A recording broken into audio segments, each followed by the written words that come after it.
It's time for the unofficial 40. Soonerscoop.com's very official recruiting podcast featuring Soonerscoop.com recruiting publisher Josh McCuistion. Get your recruiting fix from the leader in Sooner recruiting.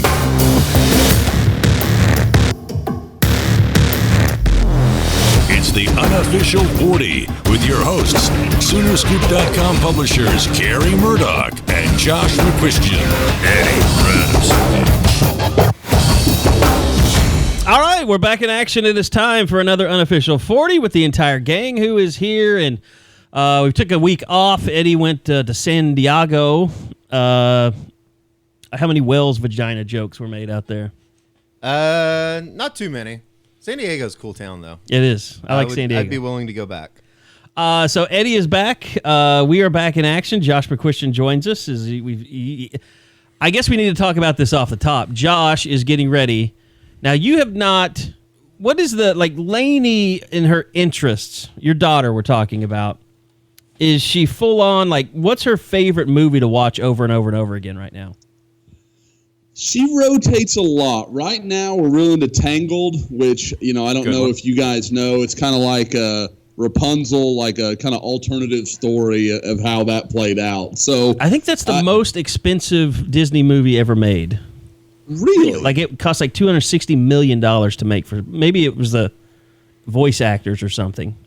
But yeah, that's been I've talked about that before on the radio. Sure. Take a drink. But... It is the most expensive animation movie that's ever been made. Well, I don't know why it wouldn't be the most expensive as far as voiceovers. I mean, Mandy Moore is the main female. She's and that's Tangled. Obviously huge. So, yeah. Tangled's kind of hot. I'm looking at a picture right now. Uh-huh. I don't think that's the character's name, is it? Oh. No. No. She is Rapunzel. Like that. That's what it is. Okay. It's kind of a different take on the whole story. I actually have a very weird Disney story for you that, Josh, you will appreciate this. So, my best friend out in San Francisco, on the side, he does a lot of woodworking. And he made his two sons, I think they're 8 and 5, but he made them actual... is it Moana? Is that the... Oh, wow, yeah. He made them Moana hooks, like, out of wood, like, from scratch. And so Would he be interested in making me one? Well, I'll tell you, we'll see. You can hear the story, and then we'll find out. So, I showed Curtis Fitzpatrick at work the picture. He's like, oh, my God, you got to show that to my wife. And then I showed it to his wife, and she's like, oh, please, can he make us one for our kid? And he just does, like, he has a bunch of money as it is, like, comes from his family's well-to-do. So he kind of does this, like, he builds guitars is mainly what he does. But he did this for his kids, and he likes to do different kind of woodworking projects, and he still has all his fingers, apparently. And so he's like, yeah, I'll do that. And so... I was like, well, how much will it cost? And he's like, I have no idea. Like, he'd never sold anything before. And I said, well, figure out kind of what your parts are, and we'll come up with a figure. And I figured once I knew the parts, I'd probably just double it or whatever. And so I went to Curtis's wife. After he told me how much it cost, it was like $70 to build. And I said, I don't really know. We never talked about price. I don't know what you want to pay. And I was thinking, okay, probably $100. I probably better not double the price, be $100. So his wife, her first response was, oh, I don't know, $50. And I was like, oh, crap. I was like, well, it's more like $100 because it costs more than $50 to just put the parts together. And she didn't freak out, but she was like, oh my God, $100. And it's a real wooden giant hook. It just looks just like the one in that Moana carries around. And so I was like, yeah, just PayPal him $100. And they kind of hemmed and hawed and agreed. And I said, well, we'll find out about shipping. And I figured shipping might be $15. Well, he takes it to the UPS store. And because it's so big, they say they have to wrap it themselves. And it's $70 just to ship it. Oh, no. So now you're at $170. And I felt so bad because we never really talked about like how much something like this would make in real life. And so I decided, like, just to be nice, like, I'd pay the shipping and just pretend like shipping was free or something, and just to get the mess out of it. But so basically, I made an agreement with my friend, like, if anybody else sees that in the office when it comes tomorrow, I'm telling the minimum it's $300 if you want one of these, because it's just so ridiculous. So Josh, if you want to pay, maybe I can get you a discount. If you want to pay $250, I can maybe make it happen. But you're such a tightwad, I know there's no way that's happening. Yeah. You know, I was saying now, if you'd have gone to Tiffany and been like, yeah, you can do that for $100, Tiffany would have like thrown the cash at you. I am the only reason that we don't live completely in the poorhouse. So yeah, that's not a good. We're not gonna get involved with that. Tiffany's not gonna listen to this podcast. We are just gonna skip this altogether. Well, she's going to see the picture when I put it up on Facebook today. Oh, damn it. Yeah. Once it gets here. So anyway, I'm sorry I derailed, but I guess I was trying to get at like Lainey's interest in stuff, but you haven't, she's not old enough to go to Disney yet, right? You know, so we've talked to some people. Tiffany has a friend who lives in Florida and kind of lives nearby, and they go with some regularity, and their little kid's actually a little younger than Lainey. They're like, oh, yeah, it's great, but you live in Florida. It's not the same expense to you to do it. So if, you know, she doesn't get everything out of it, no big deal. For me to go, I want her to really be into it, so I want to wait a while. That's why I think SeaWorld is going to be perfect for us this weekend, because if there's anything she is obsessed with, it's animals. Like, and that's not, like, rare for her age, but she is animal crazy. She talks to people about our dogs all the time. Like she's very animal driven. I mean, other than Shamu, I've been to SeaWorld when I was a kid. I don't really remember much about it other than Shamu. Like I think there's penguins there, but are there what other besides fish and turtles and stuff? Can you just go to an aquarium? You have a really good aquarium in Houston. Yeah, we do, and she likes that a lot. We go there fairly regularly. You know, you can pet the stingrays. Yeah, right? Yeah. And so I mean, they've got all that, and it's really nice. I guess you get the seals and stuff like that. SeaWorld. Yeah, Eddie mentioned it. Like you can do, they have a whole thing where you can pet the feed the dolphins and like all that kind of stuff. So I mean, it's some animals she hasn't had a chance to see before. Don't you think dolphins are just kind of like sea rats that people accept as cute? I'm kind of... How are they sea rats? Like pigeons are rats of the air, and people sit around and feed them, and they're like, oh, let's feed the pigeons. No, they're disgusting creatures. Dolphins are smart, bro. I like dolphins. Maybe, like seals, maybe. I think seals get overrated. Like they're the rats of the sea? They might be. I can go with you on seals. They even have that kind of like gray, gross look to them. Dolphins are more like the ferrets of the sea. Well, technically, you're not supposed to eat either one of them. You know, like it's kind of a taboo. Like you can't eat a dolphin and rat. That's just those disgusting. Japanese slaughter those things. Yeah, that's true. They eat dog too, though. Yeah, they eat. No, dog. that's Chinese. Oh, Japanese eat weird stuff, but not like more like not like cats. Yeah, crazy stuff like that. Stuff out of the ocean, mainly stuff that I don't eat. Makes sense. So I like that Carrie's keeping us on good racial lines. So, yeah, don't be racist, Eddie. I think that was safe. I think we were clear there. I love the opium wars, man. Those Chinese and those Japanese, those are some of the most racist people you'll ever come across in history. Think like slavery was bad? My God. I mean, it was bad. Don't get me wrong. I'm stepping out. I'm out of here. It's all bad. I'm just saying, the Chinese and the Japanese back in the days and the opium wars. Oh, they hate each other. There was some huge racism going on. Oh, they hate each other for sure. Yeah. Japan and China have some serious history for sure. So you're going to go to SeaWorld, going to take a little vacay this weekend. That's going to be good, I think, for you. Maybe. Probably a nightmare. I don't know. Aquarium guaranteed a lot of work when he comes back.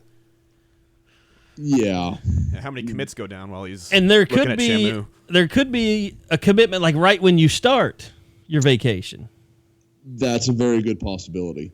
Yeah. And guys, I mean, it's not like this is unexpected. I mean, I still go back to on my honeymoon, Trey Millard commits to Oklahoma. Like, literally, this goes back forever. Almost any time I am out of pocket, Trey Millard? commits will come.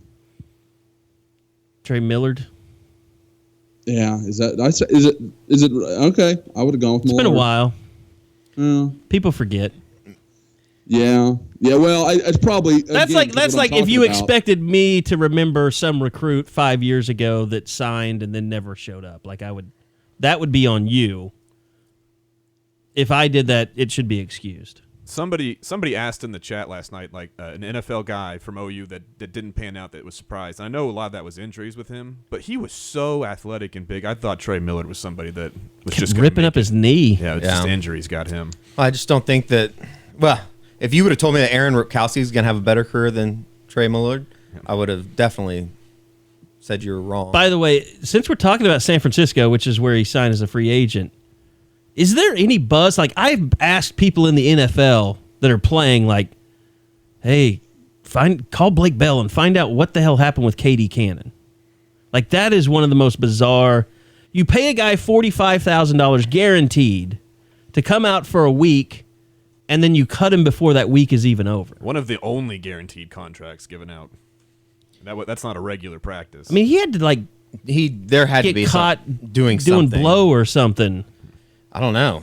I mean, just based John on Lynch's Baylor's track record. What'd you say, Josh? I said maybe John Lynch's daughter. I like that's bad. Like I really thought. I mean, doing we had coke off of John Lynch's daughter.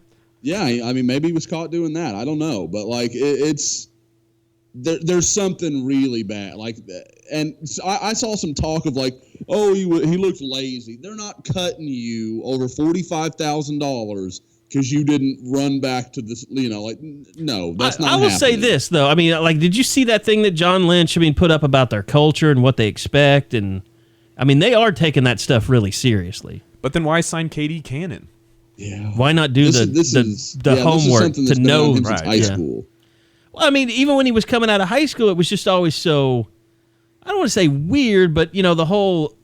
Did he just latched on to Baylor like he did? I think OU was his first offer, right? His first school to offer him? I believe that's right, yeah. After he came to their camp as a junior? I think going into his junior year. Yeah. Back when, or offers before your junior year were crazy. And it just seemed like no matter what in his recruitment, nobody was going to be able to overcome Baylor. And it was just like this single-mindedness. You're like, what's really up with that?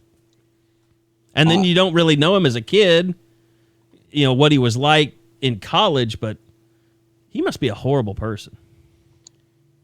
He got picked up, I just think though. He's like his dad was kind of his coach and his trainer and did some, like kind of had a weird level of, not a weird level of involvement, just had a heavy level of involvement. And you just always got the feeling that from the time KD was like 14, he was bound for the NFL and he was going to be a superstar and all these sort of things. And KD certainly had the talent to make that possible. But I think when you're getting that from everywhere, including when you're at home, I can't help but wonder if that doesn't just warp your head a little bit. And Josh, were there rumors going around back then? Was Baylor seen as one of those schools that just there might be some stuff going on there? Is that kind of a feeling during that time of what was going on, maybe? Oh yeah, but like we talked about a couple podcasts ago, you have to be careful of that stuff because Baylor was just so hated. Like you know how that is. Like it's really easy for someone to be like, oh, I don't know, Urban Meyer. Urban Meyer's got to be cheating. Well, Urban Meyer's a dickhead, so it's real easy to throw stones at him. But a guy that's highly liked and respected, that I guess people feel like does things the right way. David Shaw. David Shaw is a good example at Stanford. You don't hear a lot of people like, nobody's going to assume anything about David Shaw because he's fairly well liked, so it's a little harder to make that leap. Yeah, and they've signed a bunch of big time guys. It's just it's easy because if somebody commits to Stanford, you're just like, well, they're really smart and they wanted to go to Stanford. I'll never forget signing day. I think it was the Waraboko year. I saw a few OU coaches during commercial breaks just ranting against Jim Mora and UCLA. I mean, that stuff can happen. When it comes down to it, coaches aren't that different from fans when it comes to For sure. Their ability to buy into something that might be just a rumor.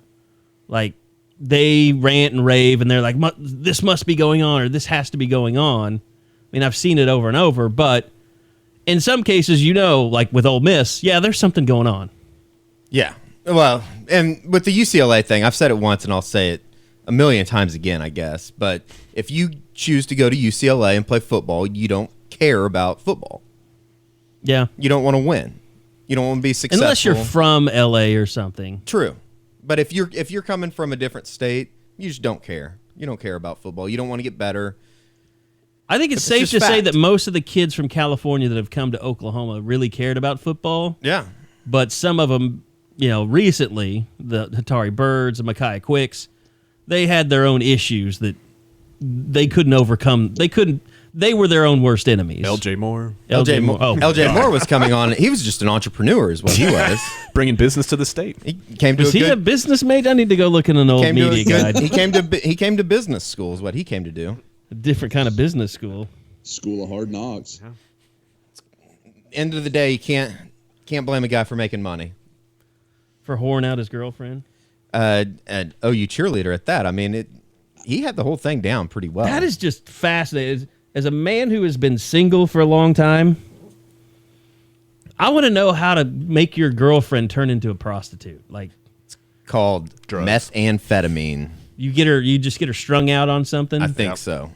Just based on like Eddie knows the plan. Just based on Facebook progression of pictures, it was like, okay, May 2012 was probably the first time you did meth.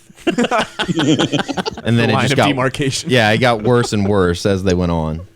I do remember looking back at some of her when these people started, and I am not the kind of guy that's going to go when that happens, I'm not finding out her name and digging into her social past. That's the first thing I'm doing.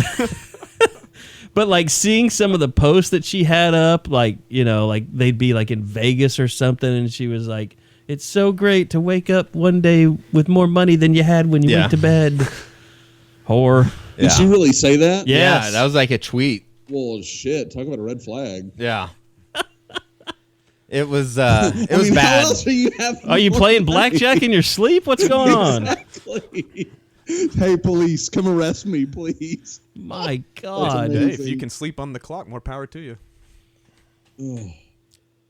So, yeah, it must have started in Vegas. But well, it's legal there, I guess. I mean, at least she was doing it where it's, it's on the up. But back to crooked coaches instead of crooked relationships. I think that's why if a kid hasn't hurt himself at OU, I mean, for the most part, they've been pretty good kids from coming from California, because I think they do give a shit about playing football and not, the beach and girls, and it's a lot different. Well, do you guys remember? Although Soso Jamabo has been pretty decent. He is a good one, and then there was a linebacker from Louisiana, and I'm trying to remember which program it was. It wasn't Rummel. But it was a major program in Louisiana. I think he came from the same school as the receiver that just came out of LSU. The guy that didn't get drafted. Doesn't matter. Anyway, major program in Louisiana. Could have went to LSU. Could have went to Ole Miss when they were rolling. I mean, he had a lot of good offers, and he goes to UCLA, and you're like, dude, you know where your head's at. It's not about because I don't know how you go to a football game on a Saturday night in Baton Rouge and then show up for an afternoon game in Los Angeles and feel like, yep, this is an experience I want to be a part of. Unless you're focused on all the things that have nothing to do with football. Yeah. It's the equivalent of going to Hawaii, right? I mean, you're just saying, oh, this is going to be a really fun off-the-field experience for me. Not so much worried about But yeah, if I'm going to go to UCLA, I'm going all the way to Hawaii. Yeah, right? Hawaii seems like a place that I don't know if I'd want to spend more than 48 hours. Weird food, a lot of meth, a lot of trash, a lot of trashy people. Depends how much money you had. If you had enough money, you could stay there forever on a resort. So we won't see Eddie Radosevich anytime soon on International House Hunters. No, I think that's the most irresponsible thing a person can do. I hate those people. The people that go to Puerto Rico and buy houses, or just the people that go and they're like, oh, we have 2 children that we'd really love to bring with us. I think that's the most selfish thing you can do to a child is take them out of America. So you think the children are just going to have a horrible experience being there? And then they're going to grow up by 17, probably have their first coke conviction, and I don't know, just be terrible. So every parent that takes their child to live on a resort community, bad parents, end up being addicted to drugs. I'd say 55%. It's just math. Your life is so Well, I mean, if you got comfortable. 4 kids, 2 of them are going to be okay. Well, you better see which ones you love more and leave those ones in the States. Well, they probably already know which ones are going to be drug addicts when they leave. Probably. But yeah, it's the most selfish thing you can do. You can possibly do. But you can get like a mansion in Costa Rica for like $200,000. Yeah, that's true. What's your social life though? Is there like bars you can go out to? Yeah, you're alcoholics. You just probably sit there. You just sit there and do coke. You can just Talk to drink yourself. rum. Talk to yourselves, amongst yourselves. TV probably sucks. Play a lot of board games. Got to watch a lot of ESPN Deportes. Yeah, and Joe, when you're talking about board games, you're talking about like 25-year-old board games, like Yahtzee. Right. You need to bring the original Clue. Monopoly. None of these other where it's like Star Wars Monopoly. None of that crap. And I do love Star Wars, by the way. They've got like the 10th anniversary Monopoly edition. There's also the ones now with like credit cards, which is BS. If you don't have a banker with the cash, then you're not playing Monopoly. I don't want to know that Monopoly. I probably haven't played a board game in I haven't 10 either. years. There's Been a none. long There are time. none in this house. Been a long There time. never will be. Or puzzles. Oh, we've got Oh, board I games in love- this I house. love The both. McQuistians gets pretty fired up about some Monopoly. Like there have been some Park Place arguments through the McQuistion household. We don't play about it. Well, you're married. Yeah, Joe, we I guess have to, Joe's married, and he hates his in-laws, so he needs something to do when they come over. Oh God, They Joe very does hate rarely his come in-laws. over. And I don't. Board games don't really work with 2 people. I said that, not Joe, by the way. Yeah, In-laws. They'd have. I think we're pretty safe on that front. That they're not listening. Yeah. I'm not quite sure they even know what I do, but it's all right. Do we know what you do? Do we know what I do? Yeah. What is your official job title? Yeah, what would you title yourself, Joe? I like to say like I'm the Mike Mordecai of Scoop, the utility infielder. You do a great job with basketball For sure. recruiting. Yep. If you need me to film with team stuff, I can do team Sometimes stuff. you can take pictures unless you take the card out. You were successful last time. Mm-hmm. Actually, the last 2 times. Other than that, I don't know what you do. Joe, I'm going to take a little heat off you here, all right? Actually, you write I was really like- I was good. about to say, I'm the you write really good, like millennial type stories. I'm the only guy on the site that's written basketball recruiting, basketball, football recruiting, and football. True. So that feels like I do stuff. But I want to make Joe I'm just feel giving you a better hard about time. the camera situation. So yesterday, we all know I go see Starlin Baldwin up in North Houston. And we can get into that if we want to. But at the end of practice, we always, I always do an interview with whoever I went to see. So I'm sitting down there, I'm getting ready to talk to him, and I'm kind of setting up the camera, and and Carrie's going to dive in on this a second. What a bad tech person I am. But this is a problem that just every once in a while pops up, and I have to stick basically the receiver for the audio into the camera, and it has a little wiring that plugs in for people out there listening that don't know what I'm talking about. Well, there's 2 holes that will receive this, and every once in a while, I stick it into the wrong one. And as soon as I think about it, I'm like, that's Crazy. not right. So Starlin Baldwin and I proceed to do not 1, not 2, but 3 interviews yesterday before I finally get the friggin' thing right.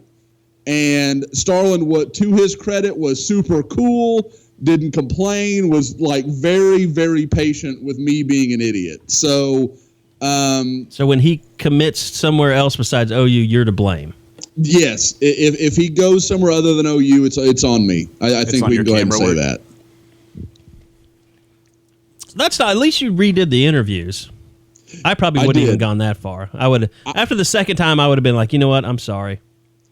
Well, part of that story I can't fully get into. Maybe on the next podcast, I can kind of explain everything that happened there. But there really should have been 2, and we ended up doing a 3rd one just to make up for one of the ones I screwed up. Like we consolidated into one idea instead of 2. Since I think I know what you're talking about, I guess I can Yeah. identify. Yeah. Well. Yep. Let's get back to that. And we get to. I know we want to talk about quarterback recruiting as well, or we could just do it right now. By the way, Starland. What's the deal on the name? Like, is there a story behind that? I asked him about it, and he was so like. And I didn't ask him about the story. I asked him, like, what do you prefer to be called? Because all of his teammates call him Star, that kind of thing. And I was like, well, which one is it? And he said, whatever. It doesn't really matter to me. And then I really had meant to kind of double back around, but then all the audio crap happened, and I was just like, give me the basics. Like, I cannot pretend that this is the best interview we're ever going to run because I felt so bad.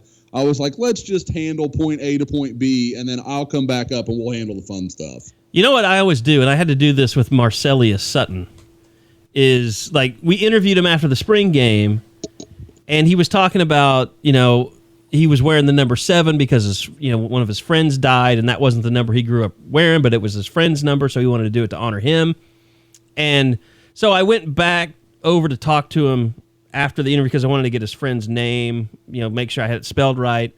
And I said, hey, let me just ask you, what's the correct way to say your name? And he said, you can say either Marcellus or Marcelius. And the correct way to always find out exactly what to call a kid is to say, how does your mom say it? And he got a really big smile, and he said Marcelius. And so then I knew, like, that's really what his name is. That's good to know, because I feel like it started to feel like everybody was saying Marcellus on that one. Well, and you know how this goes, Josh. The coaches don't always know. I think it's just like with Samaje Perine. Like, none of the coaches knew how to say his name even after he signed. And there will be guys that I have literally put a mic in their face, and we have listened to them say, this is how you say my name. And then I will watch them go through 3 or 4 years of football at OU, and the coaches are still not saying it the way they say it.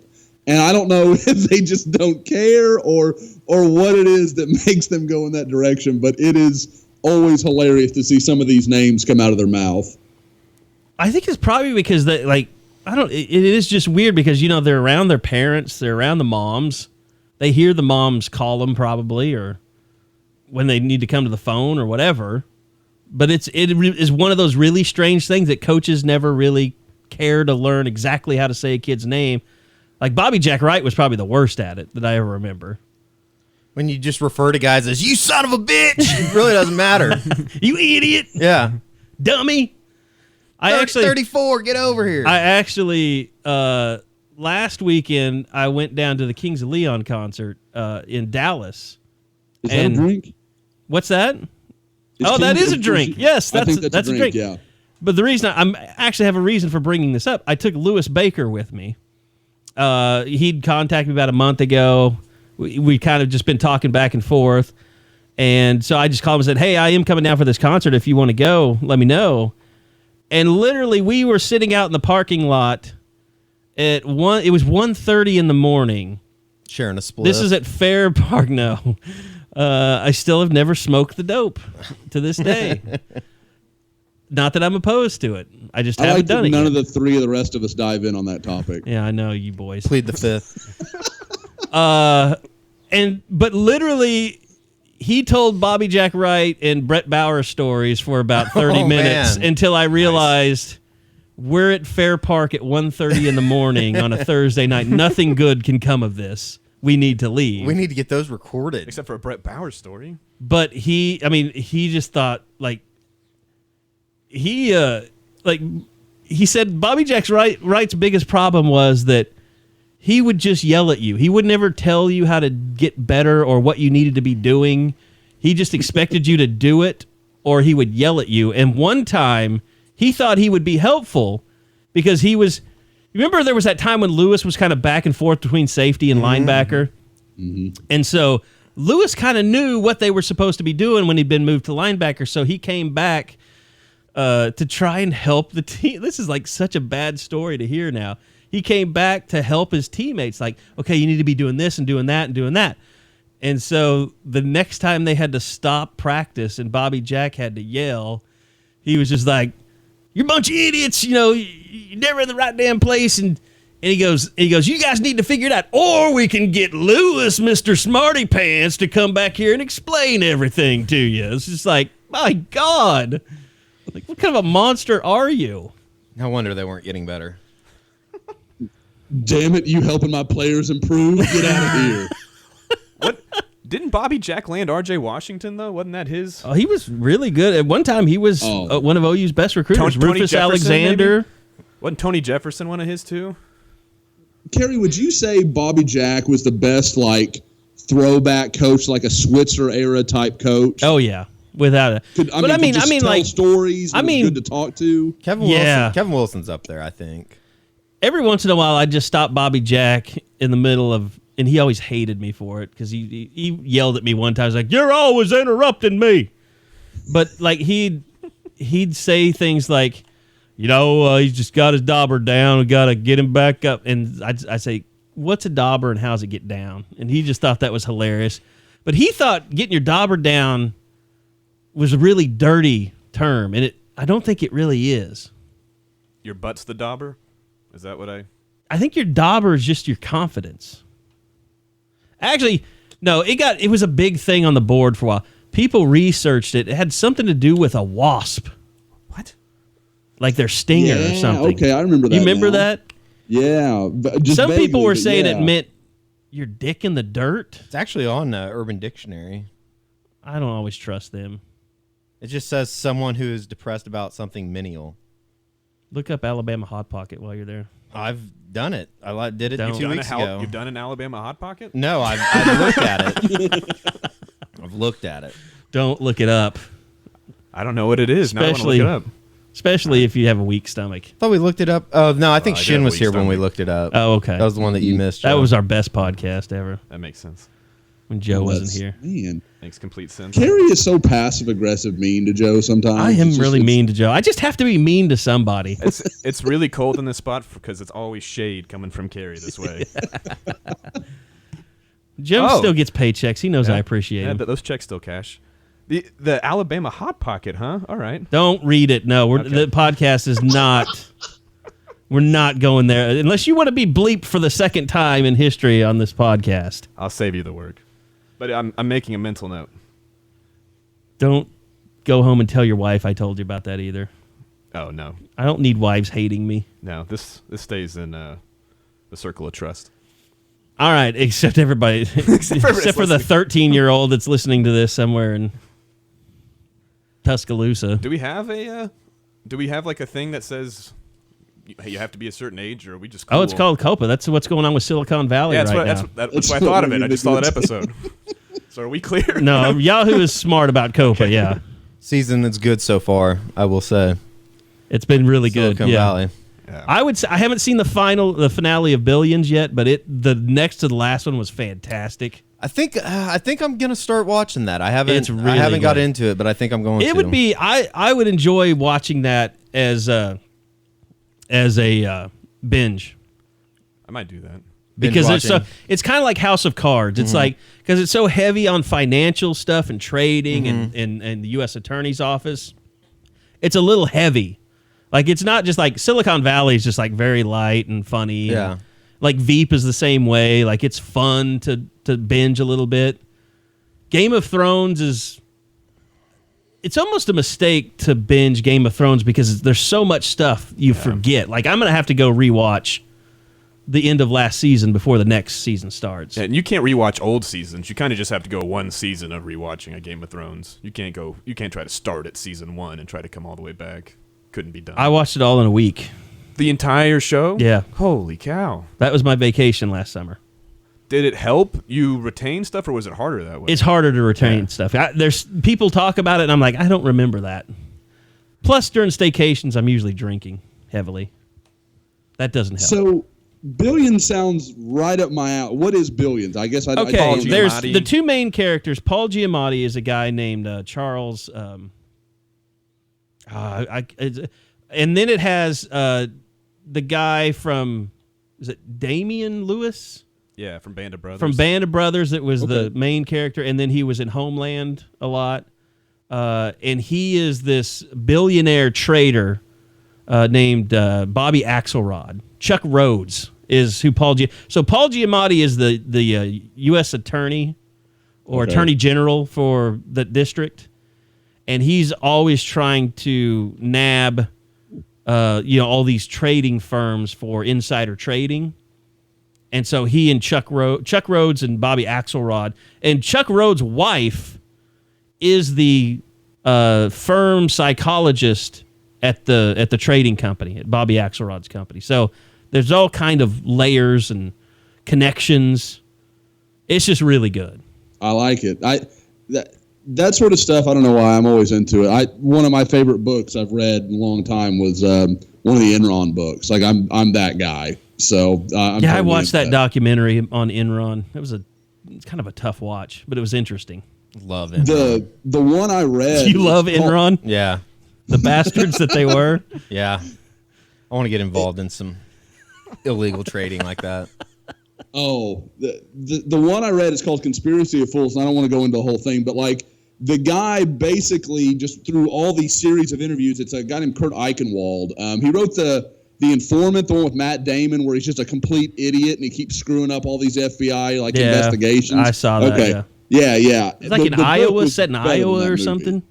What's that? Isn't that set in Iowa or something like that? Yeah. Because he worked for some ag firm in Iowa. But anyway, he did so many interviews and stuff. He basically recreated conversations and stuff that would happen in board meetings and stuff at Enron, and that's what it is. The entire book is not like this happened on July 30th. Like it was like you were in the room as they're going over this meeting, and it's just insane some of the stuff that Enron thought was just going to be okay.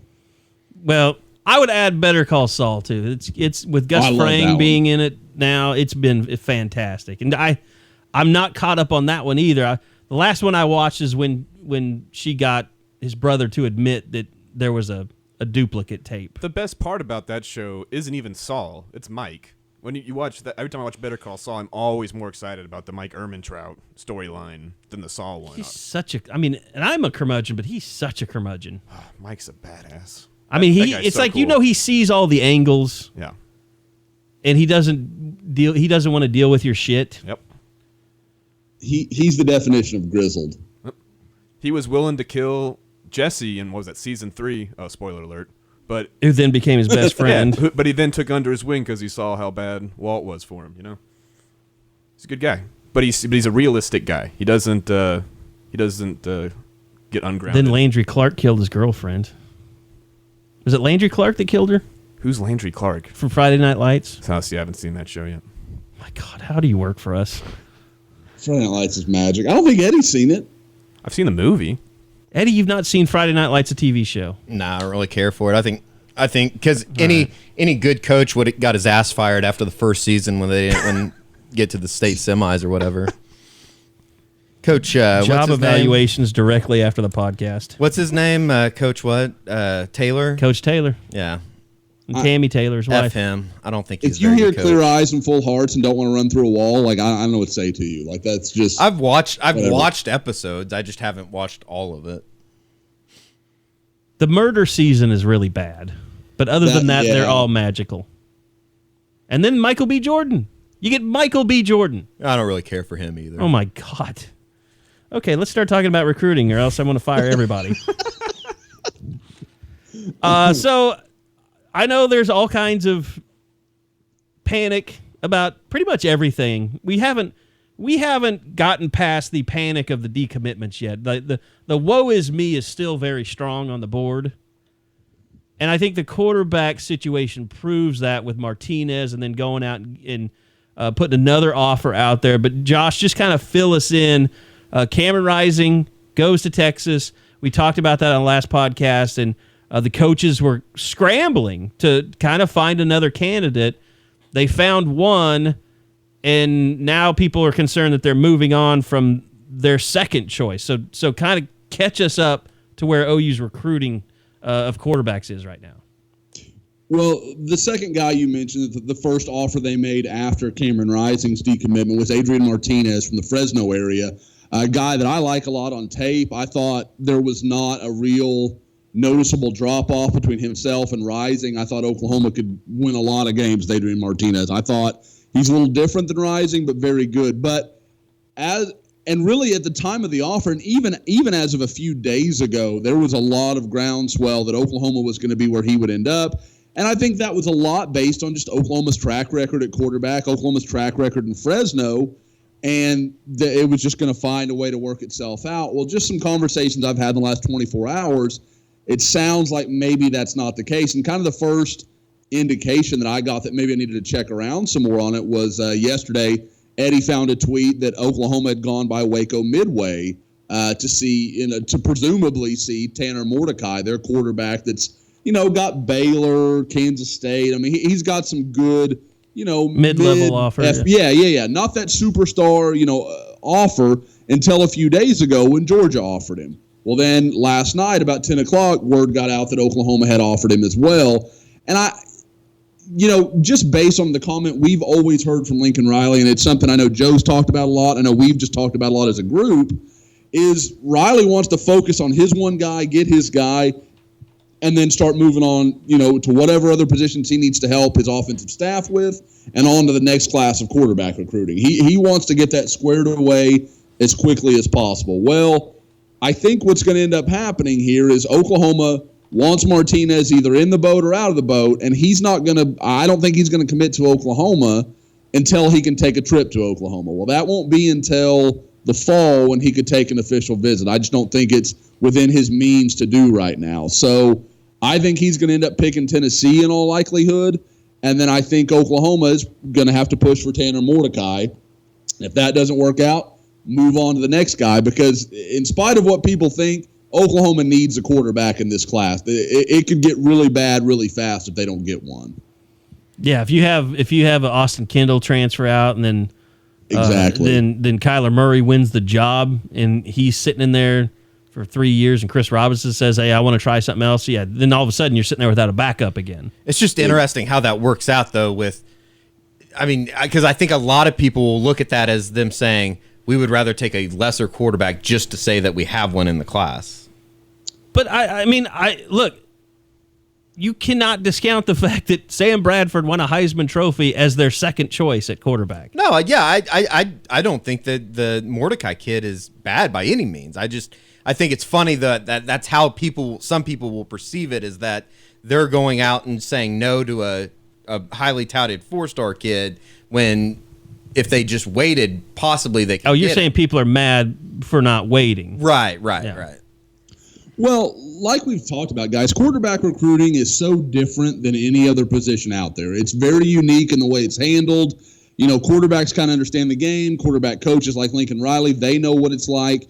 They know, quarterbacks it's not coincidence that almost always the top 3 or 4 guys commit pretty early on, and then everybody else kind of falls in place. Like Trevor Lawrence committed to Clemson months and months ago. Cam Rising was in with Oklahoma. You go down the list, Matt Corral with USC. These aren't coincidences, because then the other schools recruiting those guys, well, they all move on to the second group, and they move on to the third. This is just the way it evolves. So I think that's just the reality. And people wanting Oklahoma to just wait for Adrian Martinez, that's a risk, man. That's a big gamble, because if you still lose out on him, then Tanner Mordecai could have jumped on, board with Baylor and have built a great relationship there. And if you think he's your next best option, well, then forget about playing C. You've moved on to D.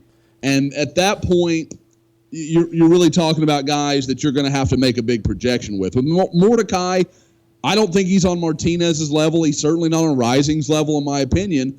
But he's a guy that Oklahoma can win football games with. He does a lot of good things. He's just a guy that's not going to jump out at you on film as overwhelmingly physically gifted. Josh, does this mean Casey Thompson's name isn't coming up in those talks anymore? Has that door completely shut with him, or is there any possibility that opens up again, that relationship? I don't know if shut's the right way to say it, because I don't think there's any sore feelings, really from Thompson's side. I know there's not from Oklahoma's. I think it's just more a matter of, let's just let this all cool off, see kind of how things, happen going forward. Because, Texas was still recruiting the Tanner McKee kid, which led to Casey Thompson going on a Twitter rant about a week ago unfollowing myself and several other recruiting reporters that he's known forever. So there's I don't think there's any question that he's a little frustrated about the situation, and I think it's led to some strange things. But I don't think he's mad at Oklahoma, and I still think that door could be open if things fell right for him and OU. He wasn't following me, so I guess I couldn't. If I did piss him off, I wouldn't know. And the funny thing was, like I said, he kind of went on that rant about, I'm getting all these questions and blah blah blah. And I was the one that tweeted out the stuff. A week. I was the one that tweeted out the stuff about, that article about bringing in another kid. And then, you're right. He went on that rant about he's a Mormon. He's not going to be here for 2 more years. And the whole time he was tweeting that stuff, I was just like, dude, it's obvious you're not happy. You've got options. I mean, like, you're mad at somebody, and I don't think it's anybody in the media. I think you're mad at Texas. Oh, I'm sure that he probably, I don't know. I'm sure he but has he's some people it in his smart. ears as well. Why would he yell at the coaches if that's where he wants to go? Because then he's putting himself behind the 8 ball. I don't, there's such a long way to go. I don't see what happens if Buechele has a great year, and that's not out of the realm of possibility. Tom Herman, look what he did at Ohio State with 3 different quarterbacks in 1 year. It's not out of the realm of possibility to think that Shane Buechele could have a really good year with him as his coach. What if that happens? Well, what does Cameron Rising do then? We saw last year, and compare that to the guy you saw as a freshman that I think was Big Ten Player of the Year that year under Tom Herman. You talking about JT Barrett? Yeah, JT Barrett, when he was a freshman, set like the Ohio State was it yardage or touchdowns record. I think was Big Ten Player of the Year or something, and then came back, had a pretty good sophomore year, and then last year was other than the Oklahoma game, he was a mess. Yeah, I mean, you look at that Clemson game; he was awful. Yeah, their passing offense completely fell apart last year, which I'm sure Kevin Wilson will come in there and make them, give him a lot more safe throws to make, move the pocket, use his athleticism, do more zone read stuff. I mean, I would think it's going to look like a very different offense this year that Oklahoma faces with JT Barrett and Kevin Wilson. Do you think that's a bit of an advantage for Oklahoma? I mean, Bob Stoops has to understand Kevin Wilson's offensive philosophy. But they never ran his Northwestern offense here. They were going to with Rhett Bomar, but it was just like, year after, when they kicked Bomar off the team, and then they had to kind of simplify it for Paul Thompson and make it a very power eye, play action pass offense. And then with Sam Bradford, that's when they started the no huddle stuff. But Sam Bradford is not like JT Barrett. He knew he could throw the ball 50 times a game if he needed to with Sam Bradford, and he had DeMarco Murray. So at Indiana, I'm sure he kind of kept doing the same thing, which was a lot of snaps. A quarterback that threw the ball a lot. They had a good running game. I think with JT Barrett, he's going to be probably more like he's been at Northwestern than he's been anywhere since he came to Oklahoma. That's going to be a big-time football game in Columbus, by the way. There's going to be Bob Stoops, Urban Meyer, Lincoln Riley, Kevin Wilson, Mike Stoops, Greg Schiano. That game's going to be as big of a non-conference road game as OU's ever had under Bob Stoops. Blah. You not into it? No. Do you want me to cancel your plane ticket? No. I personally hope that Urban Meyer's not around to see it, but You gonna have another heart attack? I mean, he won't be spending time with his family. We know that. All right. Well, let's hit a little bit more on recruiting because spring evaluations have been going on. Coaches have been out on the road. Josh, what's kind of the overall takeaway of the last couple of weeks for you? I think it's, to me, you look at all the new offers that have gone out and some of what Oklahoma's doing, almost unanimously defensive. Secondary linebacker, defensive line. Not as much on the defensive line. You've seen some JUCO guys, and I think that's an interesting storyline from the perspective of the guys they've offered. 2 of the 3 of them are definitively interior defensive linemen. I think Jacob Goldwire I think there's a chance he could play he could play as a outside guy in certain settings. But for all the talk that I heard that Jordan Kelly was going to be it and that was going to be done at defensive tackle, it sounds like Oklahoma has decided to soften on that, which I think is the right call. I think we all agree. Yeah. You don't turn away talented big bodies if you can get them on campus. So I think that's what you're looking at. So I think that's interesting. I think at linebacker, I love the offers they've made, but it's just, there's a couple in Georgia. There's one at, I think it's Plantation Heritage in Florida, American Plantation or something like that. American Heritage in Plantation. There we go. Greg Bryant School. Yeah. So, you get all the great offers, and I understand why Oklahoma's doing it. I'm not usually. I am one of those guys that is always for, you don't know what you're going to get if you don't send the offer out. But at the same time, I'm wondering if Oklahoma has some guys that they feel like, okay, these are our next steps, because like Quinn Williams from Georgia, that guy is going to be really hard to pull out of Georgia. He's outstanding. The inside linebacker they offered from the Atlanta Tucker area, Josh Harris, he is – I love him. I think he's a Rivals 100 kid on tape. We've got him as a 3-star, but in all likelihood he's going to Ohio State. He's going to follow Raekwon McMillan. So it's one of those things where I love the offers, I love the evaluations, but you've got to find some guys that are actually going to come. Well, and one of the big things that happened this week that a lot of people have talked about is just the rules that have been passed recently, the early signing day, and then the talk about visits for juniors, official visits for juniors. And Bob Stoops is kind of wary, I think, a little bit about that, but he definitely was in favor of the December signing period. We talked about it earlier. I think if anything the early signing period does is it helps you clear up your quarterback situation. If anything, it makes quarterback recruiting, to me, it would seem like it makes that more of an emphasis for every team in the country if it wasn't already. Because like you said, Josh, those guys, it's just different recruiting those guys. They all find their place and go to it. Yeah, and I'm so tired of this is one of the things I was like, if we get into it, I know I'm going to rant on it, but the talk of, well, this could be bad for the players. How is this bad for the players? They either get a letter of intent sent to them or they know where they stand. That, we're not entirely sure we're ready to take you, or, hey, here's your letter, sign it, we're going to be good to go, see you next summer. There's just, I don't understand. It's like people have heard, early signing period, so you have to sign. You don't have to sign anything. You don't have to do anything. And so this idea that, it's going to leave a lot of kids out. How? Like, you're just going to know earlier what your situation is than instead of waiting till the last week of January where you have to figure it out. Look at, the situation everybody's sore about, Jacob Phillips. If this exists last year, there's a pretty good chance Jacob Phillips is in Oklahoma's 2017 class.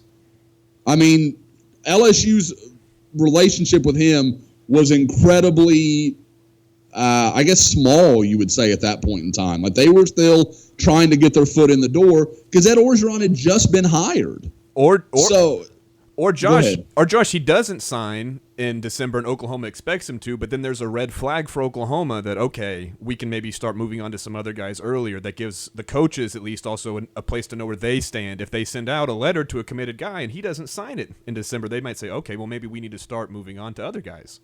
Joe, that's a great point because, it's something I reported, and I don't know if the public knows about it that much, but Tyler Taylor quietly tried to commit to Oklahoma, and Oklahoma kind of hemmed and hawed about taking it because they were afraid if they took him, it might run Jacob off, and they had Jacob higher on their board. So if he doesn't sign in January or in December, if Phillips doesn't, you kind of get the picture, maybe something's not right here, maybe we need to take Tyler Taylor. Now, I still think Tyler Taylor probably verbally committed to 4 different schools, but it's still, you don't have to, you can act like you're gung-ho about it rather than we're not sure what to do. It's just more choices. Who doesn't want more choices? I really don't understand the backlash either. It's more choices for everybody, kids and coaches. it's been good for the junior college ranks. I don't know why the high school kids are so different. Or to me, the people that bring that up are the guys that are listening to coaches at programs like Oklahoma's. That, Oklahoma doesn't want those kids to sign early with, the Kansas States of the world or the Iowa States, because they may want to come back in later and try to offer them if they miss out on Jacob Phillips. They can go in and try to take that guy. But if he's already signed, well, that option's not open to them anymore. So I certainly get why the big fish programs like OU and Ohio State and Texas, why they aren't going to love that. But at the same time, I'm always more interested in the kid, and I think it forces schools to be more clear about where they stand with you than kind of this, oh, we'd love to have you. Well, coach, do I have a committable offer? Well, we'd love to have you. I mean, you get these conversations where coaches, and it's just their game. I'm not blaming the coaches. It's the world they live in, but they have to be as ambiguous as possible. And 17 or 18-year-old kids that have never been in those situations, they have no idea how to navigate that. I think with everything, there's going to be unintended consequences. I mean, I could see situations where if you are a major school and you have a bad year, having that signing day is not going to be a good thing, because kids that might have been committed, you're going to have other staffs going in and saying, hey, look at what's going on there. You should probably hold off. But the part of it is, it's like any panic over it to me is ridiculous, because college basketball has been doing this for a while. It hasn't. I mean, I'm sure Bob Stoops and other people will go to college basketball coaches and say, hey, how have you dealt with this? How have you taken advantage of an early signing period versus a late? But I think in the end, the kids that like the attention are not going to sign early, even if they're committed. They'll wait until the national signing day, as it's been known. But I just think there's going to be some things that we can't even see that are going to be problems, and there's things that we can't see that are going to be bonuses. My dream situation of all of this is going to be the kid that could have signed in December but waited, and then come February 8th or whatever it is, got booted because they doesn't have a spot because they got waited processed, too long. basically. I just will love it. I will love it. Sorry, kid, you're headed to SNU. Well, if it's somebody that's getting processed by Alabama, they're not going to Southern Nazarene. All right, you're going to UAB. Eddie's going to have a game show. It'd be so funny. It's going to be awesome. You should start a website, like a losertracker.com or something. Like kids that just screw themselves over. I'm sure there are sites like that for other things. The Smoking Gun, is that one of those? Maybe I could get Parrish Cobb to run it from inside the prison. It's like the Darwin Awards just for recruiting. Yeah. I haven't checked out that arrest site recently to see if... Oh, he's on a pretty good run. They haven't had anybody arrested in 2 months. See if Chris Robinson has been knocked off of page 2 yet. I'm sure he has. I'm sure somebody was selling... What? It is that time of year. Well, it's finals. They're going to start racking up. It's finals week right now, so probably this weekend you might see. Well, everybody goes home. It's the first weekend when kids come back when all the trouble starts. That's usually the first week of June? July or June, right? Yeah, June 7th around there. Yeah. Usually. So, but yeah, I mean, other than that, you guys are right. It's too early to wring your hands about anything with this stuff. It is going to be interesting to see what the outcry is with the specific timing of it, because I do think that it is going to be tough come December 20th through the 22nd, especially with Christmas coming up. Teams are going to be breaking for, the teams that play after Christmas are going to probably break, let their kids go home for Christmas for a couple days. So it's going to be interesting just to see how all that affects. I don't know. You'll have some recruiting weekends that'll be planned around that if people are smart. Or that first weekend in December, I guess, will now be really, really busy for kids that are done with their high school season, not playing in state championships or anything, that will want to take I would think Bedlam weekend would be a huge recruiting weekend now, even though it already is. Yeah. But to make that final push. Well, and then I'm sorry, go ahead, throw Josh. in like OU will do their banquet weekend, usually that last weekend after finals. Mm-hmm. And that's That'll always become a a big, big one too, official because they get to be around. recruiting. Yeah, they get to be around all the kind of pomp and circumstance. I'm trying to think of. Because they need I'm in full agreement that they need an early signing period. I was just surprised that the time that they picked it. It is interesting because like you always, like Bob never likes playing that. He likes having that. Now they'll have the Big 12 championship game, but other people who aren't in that get a little head start in recruiting. Yeah. And he's never really liked that. So you add, now that you're doing in-homes with kids and you have kids coming to campus for official visits, that's going to be a delicate balancing act. It's also going to be right around Christmas too, as Josh pointed out. Bowl prep will be going on. That's a busy time for everybody. That's going to be interesting to see what that date actually turns into. Does it turn into just a pseudo, like what National Signing Day is now, just moved up where all that chaos moves with it? Or is it kind of more of a calm, okay, just the guys that are committed sign it, and the coaches don't make a big deal about making these pushes? But if I know coaches, it's probably the opposite. I think that the initially, it'll be a huge day on Rivals. I mean, both days will be huge for Rivals. Like the mainstream media, like in-state, if you sign a 5-star kid on that day or something, it'll be a big deal. I mean, it'll make the news just like, a regular season Thunder game kind of. I mean, yeah, but will you have coaches going crazy working the phones all night, or will they just be resigned to the fact of we got the guys we got, and they might call to confirm that they're going to sign and stuff, but they're not going to be trying to make a bunch of people switch during that early signing period? I bet they will. If they're doing their job, they will. There's going to be so many just hold off on signing. Just wait. Don't sign. That kind of stuff, maybe. There'll be a lot of kids that are just like, I can't do this. I can't sign yet. there's going to be so many athletic departments, there's social media teams with so many just horrible, shitty Christmas puns and stuff about recruiting and big present on big present. Unwrap your gifts early. Oh God, it's going to be Okay, I terrible. was going to say, I'm going to set the over-under. We'll just do Big 12 teams, the 10 of them.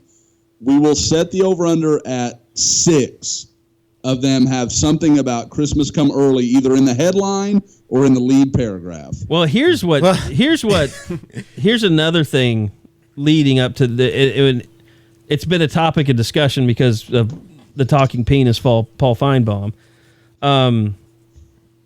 It's going to be interesting because the Big 12 now, not just draft picks and 5 stars and top 100s, you're going to see a lot of the Big 12 lagging behind major conferences in number of early signees. That's going to become a thing now. I was just getting ready to say, there's SEC is going to have the SEC signed 40% of the Rivals, 200 in the early signing period. The Big 12 only had 3. there's going to be there's only 3 or 4 teams probably from the Big 12 that can even claim early. OU, Texas, Oklahoma State will get some. And TCU's not a huge recruit. I could see Baylor before TCU. The Yeah, way TCU's that Baylor's doing it right now. TCU's just not a sexy recruiting class. Kind of place. I don't feel like they. I know what you're saying, but I don't feel like they get a deep class every year. But I feel like every year they get a couple of really good guys with good offers that just latch on there for some reason. They just either like staying in Dallas, but they're just TCU guys from the beginning. I've been more impressed with what Baylor's done than what TCU's done in the last 2-3 years, and that's even with I almost said a bad word, a sex scandal down in Waco. I almost said effing sex scandal. Well, we can't bleep close. things out. You just make me mad. Would have anybody have been shocked if I think it's still one of the bigger upsets ever that Joe was the first bleep. So I don't First think anybody's F-bomb. gonna be shocked that Eddie would have been the next. It's coming one of these days. But As soon as we start talking about Tom Herman, I'll probably say a couple F-bombs. But the whole thing about this is it is one more thing, especially for the OU fan base, to get upset about being in this conference. Look, I said it on the boards as soon as all that Feinbaum stuff. There is a grant of rights till 2025. Now, can OU, would they do something to try and get out of it? Yes, I think they would. I think they've researched it. But there has to be a tipping point. And right now, it's just empty talk. would they go to? Yes, I think David Bourne wants to go to the Big Ten if they go somewhere. But you look at the way things are going, it's a good time maybe not to go, because with what's going on at ESPN and subscription rates, I mean, Josh, I don't know if the SEC or the Big Ten are going to do any. They talk about how all these revenues are growing and they're getting this from their TV deals. That stuff's going to go down too. Like it's in the bubble right now. Mm-hmm. Those dollar figures that the SEC network is bringing in and the Big Ten network those aren't going to keep going up. Especially if athletes start getting if athletes are getting more and more rights, more and more money, that money's going to come out of things like TV deals and things like that these schools get. And as those things go down, it's just going to be. I feel like these things are kind of in a bubble right now, where college football is at its peak. It can't get bigger than it is now before it pops. From a television perspective, right? No. Exactly.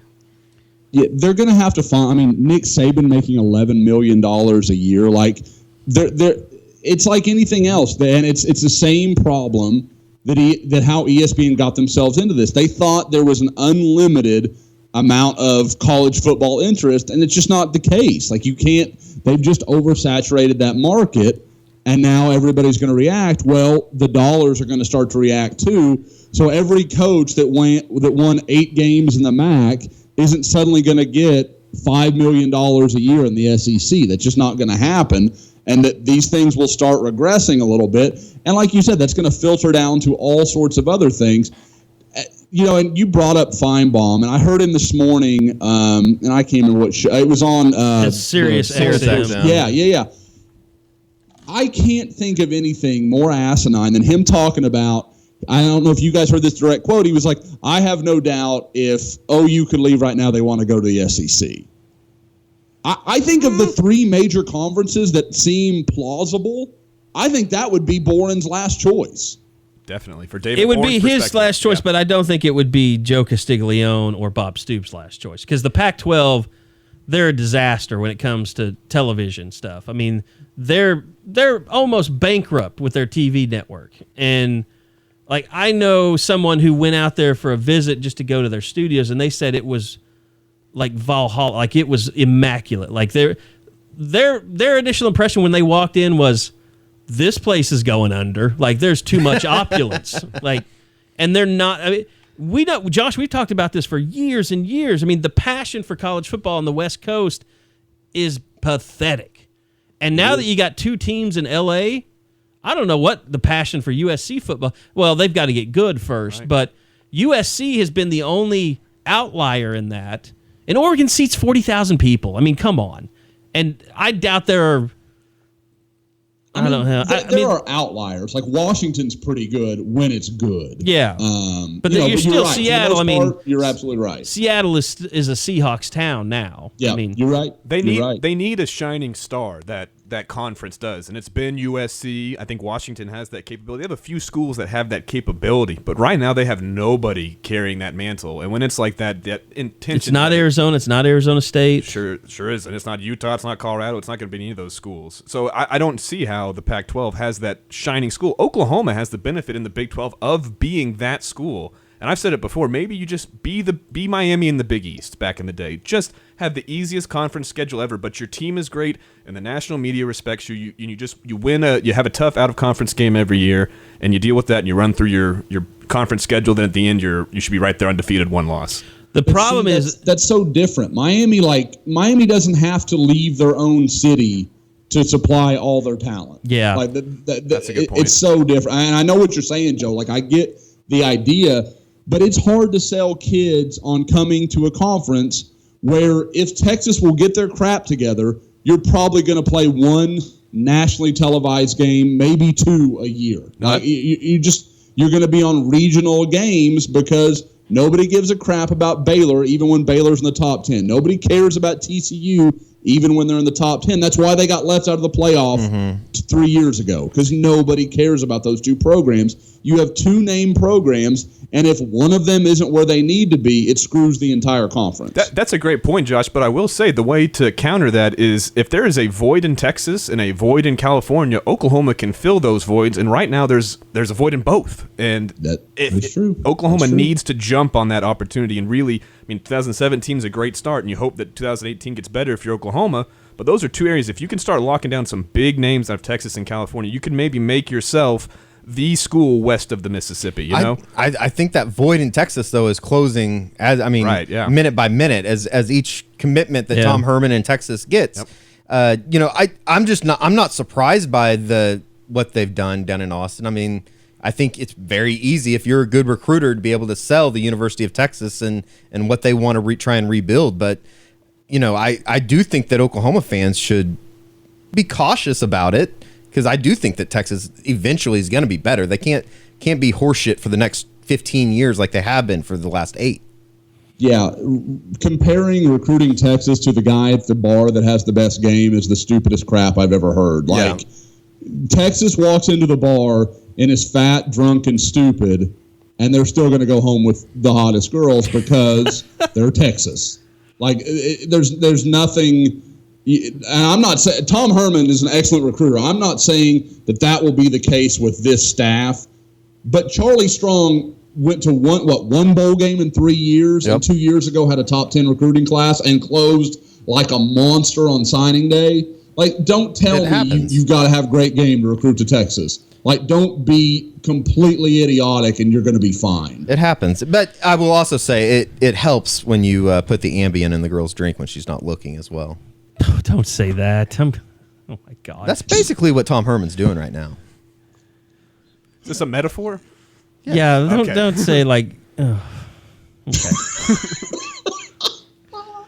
By the way, I'm going to add a couple of things to the unofficial 40 drinking game because it's happened twice today, and I've giggled on the inside like a 12-year-old boy. Any mention of filling holes or filling voids? I think Eddie talked about filling holes early in the podcast. There was somebody who said a wrong hole. I think Josh might have said I slipped it in the wrong hole. Any talk of holes or voids, I think that should be a drink. But here's the thing. Expansion, conference realignment, whatever. I don't know how much OU is looking at this, but I have to think now that they've gone through season ticket renewals, they have to be asking themselves this question, which is, how in years where we do not have a premier non-conference opponent, what do we really have to sell being in the Big 12? You look at the home schedule this year: UTEP, Tulane, Iowa State, Texas Tech, TCU, West Virginia. You've got people paying millions of dollars for suites to come see those 6 games. Those are the games that the rich people just decide to give their tickets to, the lawn guy for. Or their employees. Sure, yeah. Where'd you get your ticket? Oh, my boss gave it to me. I'm sitting over on the east side for the first time. But, look, you cannot keep throwing that schedule out there. And, look, I'm not saying that Joe hasn't done a great job of non-conference. We all know they're playing Ohio State, for God's sake. But I'm just saying in years, unless you're going to have 2 premier non-conference games where they're staggered, where one of them's at home every year, you've got a real problem selling the schedule. Which they did last year, and they were 1-2, and there were not too many people happy about that shit. And they'll say that as the excuse, but still, you've got to have. You don't have a Nebraska coming in anymore. You don't have national, long-time rivalries like Missouri or Colorado. You don't have that stuff. Texas A&M. That was a really good game usually every year. They'd usually kick the shit out of Texas A&M and Norman, but they had good games in College Station. Yeah. And I've always said, from a fan experience, the SEC is what every fan should be screaming for, because those games are going to be great. Winning the national title is hard no matter where you are. You want a great experience as a fan. Those games, when you've Alabama coming to town, Auburn coming to town, LSU, going to those places that seat 80, 90, 100,000 people on a regular basis, that's something that happens to Oklahoma fans once a year now, maybe they get that experience, and you'd be getting it 4, 5, 6 times a year in the SEC. So just from an experience perspective, the SEC, if you're a fan, that would be great. That would be the creme de la creme for you. Okay, I want to make sure that I heard that right, Joe. You feel like for the fans, the bigger importance is the experience than winning a national title? I said the difference of your path to the national title is going to be so much slim. It's so difficult anyway that it can be done through the SEC. As they've won it once in the Big 12 since 1999, so it hasn't been that easy in the Big 12, and you've had to sit through hours and hours and hours of crummy games. Have Alabama come to town. Have those experiences. Remember those games. You remember the 2014 Sugar Bowl more than so many other games, even though it wasn't a national title game, because of the opponent, the experience, the stakes, the environment, the team you're going against, the fans, that stuff. That matters to me if I'm a fan. Hippie. I'm a hippie sports fan. I should have got you some pom-poms because his hand motions and everything, like he was... It's amazing I haven't knocked over my water yet doing these things. If you knock over that water, I'm going to kill you. I can't talk without using my hands. A lot of expensive equipment. But yeah, I think there's, like I said, I think there has to be a tipping point in order for Oklahoma to try and legal its way out of the grant of rights and into another conference. And when you've got 8 years left on your 9 or 7 years, whatever it's going to be, that's a lot of money that you're trying to eke, back, because let's say if you leave the Big 12 conference, the grant of rights means your media rights stay in the Big 12 until 2025. That means every penny that you make goes back to the Big 12 in media. And just, this might be a dumbass comment, but just based off of where we are financially in this state as a whole, I can't imagine that you want to leave a whole bunch of money on the table, right? No. Not at all. And that's the other thing. Like, if Oklahoma leaves, in reality, this conference falls apart. It's no longer a Power 5 conference. I don't think. I mean, well, let's say if Oklahoma and Texas leave, it's no longer a Power 5 conference. But they're going to bring in 2 teams, even if it's freaking UAB and Louisiana Tech, just to keep their grant of rights together to get all your money. It's kind of what you alluded to on the board, Kerry, is that 2 points. None of this is going to happen before 2025, I don't think. Or if it does, it's going to be a lot closer to 2025 than now. Right. Where you after 2020. Where you can. I think 2020 it starts to become. After 2020, maybe you go to the conference and you say, "Look, we are leaving in 2 years. You need to find a replacement, and we need to come up with some type of a settlement, right, so that we can do this." Everybody can be happy about it. I don't know if David Boren's going to be around when these decisions are made. So I that's why I don't buy into the Big Ten thing, because I think that as a whole, he's probably, him and maybe a couple administrators up there that are more on the academic side and the athletic side are pushing the Big Ten more than anywhere else. And then, well, probably, yeah. I mean, it's pretty well known that David Boren's closest donors are more, and his very closest people are more inclined to the academic side than the athletic side, and almost just want to make sure the athletic side doesn't overpower the academic side and embarrass them. I'm glad we got those donor dorms built, though. They're looking good on Lindsay Street, real good. The residential housing? Yeah, the residential housing. Blah. The other thing, if you start a thread in the next couple months about conference realignment and you start it with, well, Paul Feinbaum said, I stop reading after that. Yeah. So that's just a word to the message board. I stop reading. I stop listening. I just turn everything off if Paul Feinbaum is brought up. Well, here's the thing, too. He is with the SEC network. That's his job. I do believe that leaders in the SEC are telling him certain things that they want him to say on it. I mean, what I'm saying is the SEC is actively recruiting Oklahoma through Paul Feinbaum. I believe that's happening. Agreed. Josh agrees. Yep.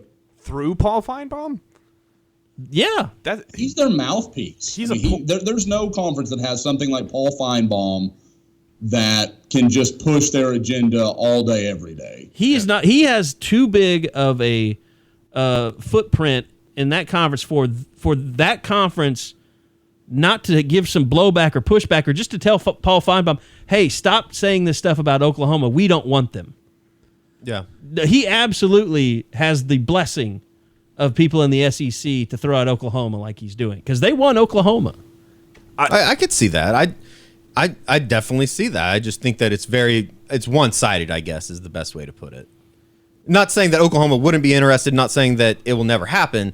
I just think that it's very one-sided in that what you're saying, Kerry and Josh, is that it's being pushed from the top. Well, and I think that's why David Bourne, not directly, but I think he's letting it known that the Big Ten is their preference because of this SEC network stuff and Paul Feinbaum stuff.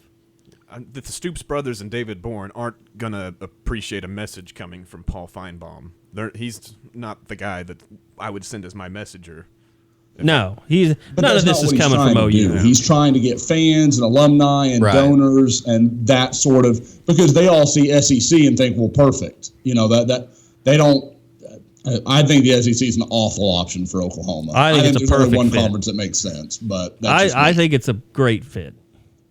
And I know you're looking at it from recruiting and the sludge that's over there and that, but just for the fans, I'm with Joe. Like, the fan experience part of it, I love it. We could have had a whole segment on Jim McElwain sitting on top of a shark naked. Banging a shark. What? Well, it kind of looks like it. It looks exactly like him. Oh, I definitely think it's him. I 100%. He was already asked about it. Did you see how serious he was about that whole thing? I didn't. He started off his press conference with, like, first and foremost, that was not me. Really, like, this is the first thing you need to cover. This is the base you had to get off your chest. That's not you naked on top of a shark. And have some fun with it. Like, we're putting a team of investigators on to, like, have a laugh. Like, nobody thinks that's really you. Oh, I'd scary ass thing. Other than a crazy guy on the Sooner Scoop podcast that believes the earth is flat. I definitely think it is him. Tim Tebow can't even save him from this. I mean, there's a resemblance for sure. There is. That's what play into it. I'm with Josh. Yeah, like, just have a laugh. Like, and it's just something like we see it all the time. Like, these coaches can't laugh about stuff. Like, dude, come on. Nobody really, again, aside from the crazies out there, Draymond Green, I'm sure, believes it too, but that's actually him. So laugh about it. It's all right. Nobody's going to freak out about this. Gainesville's not that close to water, though. That's the thing. I'm sure he was. I mean, it's semi-close, but there's no water. Although every time University of Florida comes up with OU recruiting, beaches, there's no beaches. There's no beaches in Gainesville. There's a lot of rednecks. Tom Petty's from there. A lot of jorts. The farther north in Florida you go, the souther you get. Just thinking about being in Gainesville for more than like 72 hours makes my head hurt. It is a little bit of an oasis because it's just a nicer town since there's a college there. But like from Orlando to Gainesville, you might as well just like be in a nuclear Holocaust movie or something. Or like Southeast Oklahoma. I did see a map about where the most racist places are in the country. Most of it was all in the SEC, but there was a little sliver there in Southeast Oklahoma. Well, hot spot. It's where those people went to fly the Dixie. Is it the Dixie flag? The southern like the Stars and Bars. Yeah, they flew that when Obama went to some school out there. I think that there's also Bigfoot sightings down in that part of Oklahoma a lot. Well, there's a lot of meth. There's probably a solid relationship between those two things. Right. Racist Bigfoot and meth. Yeah, very. And I love There's a pretty good chance that Bigfoot is a racist meth. I love the people of Broken Bow and Idabel, but come on, we know what's happening in the backwoods there. I actually have heard there's great Italian food in that part of the state. You need to get down there and check it out. That's McAllister. I thought that I thought Krebs had the really good Italian. It is Krebs and McAllister. Is that down there? Yeah. Okay. No, it's in McAllister is east. It's straight east. Straight east, not so much south. Not so much south. Okay. Been there a couple times. Durant is the capital of Southeast Oklahoma. Been there. It's like, I'm just so glad. Like, the Southwest is so normal, pretty much. Like Duncan is just like, it's like a small kind of Edmondy place. Like Altus is infamous, though. Altus, well, it's an Air Force base. Yeah. Lawton is kind of the bad place. So anyway, spoken like a true Duncanite. I mean, it's shitty. I mean, it's. Come on. It always what has place been. in Southwest Oklahoma you're like, look, Lawton allowed me as a 16-year-old in a strip club. I mean, what kind of town is that, really? It's a great place, and if you've never been to the Dragon in Lawton, it was the Red Dragon that let me in. I would highly recommend. Would you go there in high school? Yeah, we used to also go to a place off 10th Street, and I shit you not, it was called the G Spot. It was the Gentleman's Spot, but we called it the G Spot. Yeah. It's a great place. Hold on, I think heard UPS something is about here. them doing a documentary on the Red Dog or something. Ooh, I don't know. One of my buddies said something, and I didn't really look it up, so I'm kind of throwing this out half-assed, but there was something about this, that there were like a book or a movie or something. I don't know. Maybe like on a how to score crystal meth. Because we never went there. I think that was even a place that was a little too scary for us. Is this a Lawton establishment? No, it's off of off of 10th in Oklahoma City. Yeah, it's east or no west. No, west. Side. Yeah, west side. Down like what was it, between MacArthur and Meridian, something like that? Yeah, something like that. Somewhere in that ballpark. There's actually a couple pretty good Mexican food trucks down that way nowadays. Oh, nice. That's a serious comment. The Moana hook has arrived by UPS. Oh, is that what that is? Yeah. Perfect. I was interested in what this thing is. You guys can keep talking about your strip clubs. I'm actually more excited about the taco truck than the strip clubs. That's how you can tell I'm getting older. There's a good one down here in Norman supposedly that I haven't been to yet, off of 12. The one that parks, Highway the 9. one that, It's great. Yeah, I went there. It's terrific. is it the one that parks over by Vans? No, it parks over Lindsay off of and Highway 24th, 9. or Highway 9 and 24th. Yeah. And that I think it's like a Tom Green Thumb or whatever. There's a gas station there in the parking lot. Gas station, yeah. I think it's that show. It's really good. Joe, I guess before we close this out, do you want to hit on Jamal Bieniemy? Yeah. For those that may not know, Oklahoma got their first commit for the class of 2018. Jamal Bieniemy, who is the nephew of Eric Bieniemy Jr., the University of Colorado all-time leading rusher, played in the NFL, and I think he's now the running backs coach of the Kansas City Chiefs. His nephew Jamal plays at Katy Tompkins down in Texas, down in the Houston area. He's a Rivals 150 guard. Oklahoma, I'll just tell you, I'll give you some good quotes coming up in the next scoop, but they love Jamal Bieniemy. They think he's one of the more underrated players, not just in Texas, but in the entire class. They think he's going to come in and be a combo guard for them that can I've heard he can even play on the floor with Trae Young and Cameron McGusty. All three of those guys could play at once. He's 6'5".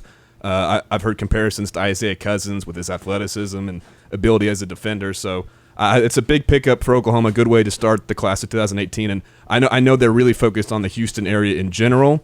So Carlin Hartman, who came over from Rice a year ago, this is a big land for him, and that area will be big for him in this class. You know, it's interesting. I've seen multiple times now on Twitter here recently is James Fraschilla is back in town, and he's been working out with Kadeem Lattin and Trae Young at the OU facility. So they're having a really, I guess, they're already kind of starting the Trae Young era down in Norman very soon as he probably gets ready to report in here. I think about 30 days, wouldn't you think? Yeah, I think it's about a month, and you know that's kind of one of the reasons he picked OU is because he's essentially been a part of that program, going to practices, hanging out, working with guys, for years now. So this is just kind of a continuation of that. So I think that's kind of one of the big reasons why he did pick OU is because, it's going to be a seamless transition. And oh my gosh. The Moana hook is here. Holy cannoli. I don't even understand what that thing is. So it's like a wooden fishing hook? Is that what it's supposed to be? It's got like a bone handle with like some string around it. What do you do with it, though? You don't give that to children. What does Moana do with the hook, Josh? Okay, we'll clarify. Moana is the little girl in the story. She's kind of like the main character. The hook is Maui's, who's Maui's like a god of the people of Hawaii.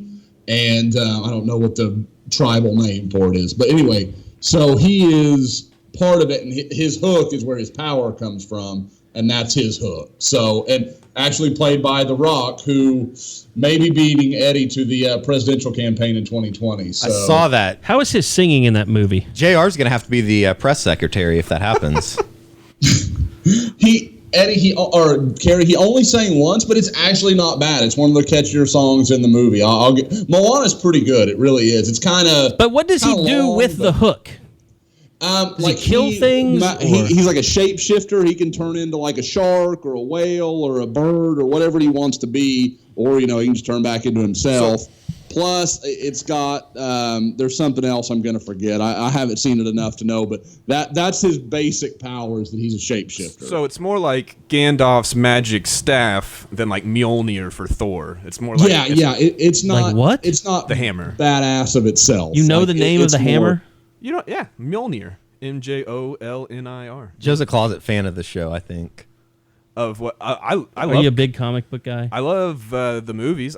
We just saw Guardians. Guardians is I favorite. did too. It was fantastic. I'm going to say this. I won't spoil anything, but I think the start of Guardians of the Galaxy 2 is the greatest start to any movie I've ever seen. I saw it in 3D, which made it even better. 3D is incredible. Did you see it in IMAX? No, just real 3D. We didn't get the IMAX passes. But my parents didn't let me make believe, I don't think, when I was a kid. So that's why I didn't see any of this stuff like Star Wars and Star Trek and all your fantasy shows. I would say on that list for me, Carrie, Iron Man 2 might be up there. When he jumps out of the plane and they got AC/DC playing and the whole thing, like that's kind of awesome for me. Dark Knight's got a great opening too.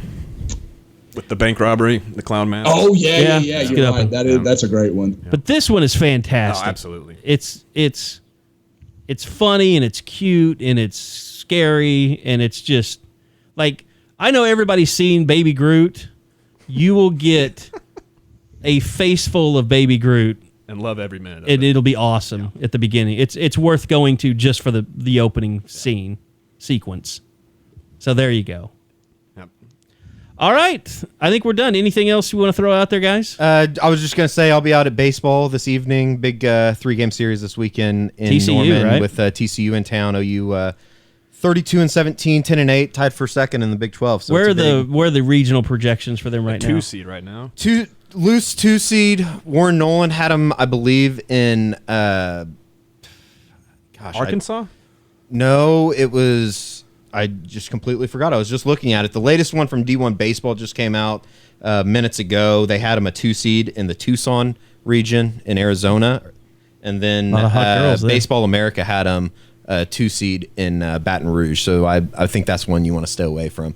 If they win this, I mean, bear with me. If they take 2 or 3 this weekend from TCU, I think you can start maybe talking about them getting back into a possible host. So it's going to be really interesting to see how things break out this weekend. But getting a solid rotation back with Jake Irvin on Friday and Devin Perez on Sunday on the back end is good news for Oklahoma. They're getting a little bit more healthy, and I think they're obviously winning more games with back-to-back road series. So going to be interesting. Pete Hughes is here to stay, folks. Wow. Okay. All right, so appreciate Eddie with the baseball. Appreciate Joe with all the basketball info. I did know that was Bieniemy's nephew because of you. You told me that before. Josh McQuistion, as always, thank you for all your wonderful football recruiting contributions. One thing, everybody be around the board tomorrow. We talked about Starlin Baldwin a little bit. I think there will be big news in his recruitment tomorrow evening. Big news. Thursday evening for those who are listening at different times. That's a good payoff for listening all the way to the end of the podcast. And he just released his top 12 win. Was that Monday? Monday. Yeah, Monday. It would have been Monday. Yeah, it's the same deal with Ron Tatum. He put his out at Friday, and then he scheduled his press conference for the following Wednesday. So I don't really know why you do it that way, but, not my world, I guess. Shows you how much stock to put in those top whatever lists. So true. Yep. All right. Thanks a lot, guys. And we'll be back again soon, as we also have the St. Louis Rivals 3-Stripe Camp coming up. And then, less than a month from now, 5-Star Challenge is going to be going on in Indianapolis, too.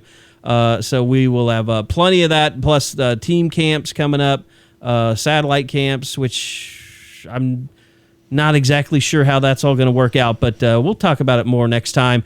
But we'll be out on the road a lot more, so a lot more recruiting coming up. And thanks, everybody, for listening. We'll see you next time on the Unofficial 40.